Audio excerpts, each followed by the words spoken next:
دیکھیں، یہ جو فتنہ ہندوستان ہے، انہوں نے جو ایک ایسا دہشت گردی کا جو واقعہ کیا ہے اور معصوم بچوں پر، سویلین بچوں کے اوپر انہوں نے یہ دھماکہ کیا، یہ بہت ہی ایک دل خراش واقعہ ہے۔ جو زخمی ہیں وہ ابھی تک بھی بڑی اذیت میں ہیں، کرب میں ہیں، اور جن کے والدین اس کرب میں سے گزر رہے ہیں، ان کا تو ہمیں ادراک ہی نہیں ہے کہ وہ کس سچویشن میں ہیں۔ اور جن کے بچے شہید ہو گئے ہیں، یقین مانیں کہ یہ ایک کہاوت ہے کہ جب کوئی کسی کا بچہ مر جاتا ہے تو اس کے ماں باپ بھی اس کے ساتھ ہی مر جاتے ہیں، صرف ان کا دفنانا اور لیٹ ہوتا ہے، باقی تو وہ اس کے بعد زندہ رہنا ان کے لیے مشکل ہوتا ہے۔ اسی سانے کے لیے آج ہم سب اکٹھے ہوئے ہیں، ہم اس کی مذمت کر رہے ہیں۔ پورا کوئٹہ کے سول سوسائٹی کے ممبران ہمارے ساتھ ہیں، آفیسرز ہمارے ساتھ ہیں، اسکول کے بچے ہمارے ساتھ ہیں، ہر مذہب کے لوگ،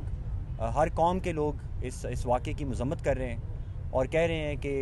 یہ جو فتنہ ہندوستان ہے اس نے آخری حد بھی پار کر دی ہے۔ کوئی مذہب دنیا کا کسی بھی جنگ کی صورت ہو، کسی بھی قسم کی لڑائی ہو، اس طرح بچوں کو، سول بچوں کو، معصوم 10-11 سال کے بچیوں کو نشانہ بنانا، ان میں سے کچھ بیچارے اپنی آنکھوں کی جو بینائی ہے وہ کھو چکے ہیں، کچھ کی ٹانگیں اب ٹوٹ جائیں گی، وہ ساری زندگی کرپلڈ رہیں گے، اور خزدار کے بچوں کے اوپر جو ٹرامیٹک ایکسپیرینس ہے، جو پورے بلوچستان کے بچوں کے اوپر، اور میرے خیال میں پوری دنیا کے جو ماں باپ ہیں وہ اس کرب میں، جب ان کو پتہ چلتا ہے کہ یہ ہندوستان کے کہنے کے اوپر اس طرح کی حرکت کی گئی ہے اور یہاں کے غدار اور دہشت گردوں نے یہ کام کیا ہے، میرے خیال میں اس کو جتنا بھی کنڈیم کیا جائے کم ہے۔ آج کا مقصد ہمارا کوئی صرف اس بات کا اعادہ کرنا ہے کہ ہم سب اس جنگ میں اکٹھے ہیں، ہم سب یہ جو کرب میں سے گزرے ہیں، جس اذیت میں سے ماں باپ گزرے ہیں، ہم ان کے لیے دعا گو ہیں،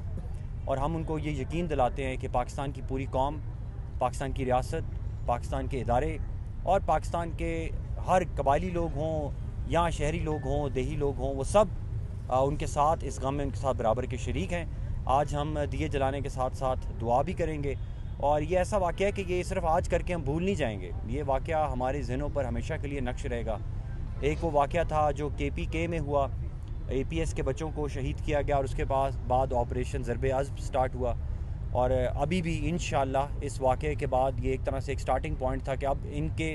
ان دہشت گردوں کے کسی قسم کے فیسیلیٹیٹرز ہوں،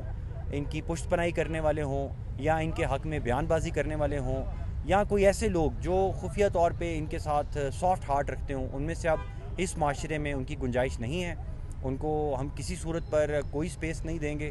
چاہے وہ کسی بھی فارم میں پروٹیسٹ کرنے کی کوشش کریں، اب ان کو اس چیز کی بالکل اجازت نہیں دی جائے گی۔ ان بچوں کے خون کا بدلہ ضرور لیا جائے گا انشاءاللہ، اور اللہ تعالیٰ کی ذات بھی ایسے ظالموں کو تباہ کرے اور ان کو برباد کرے۔ اچھا صاحب، آپ کیا کہیں گے اس واقعے کے حوالے سے؟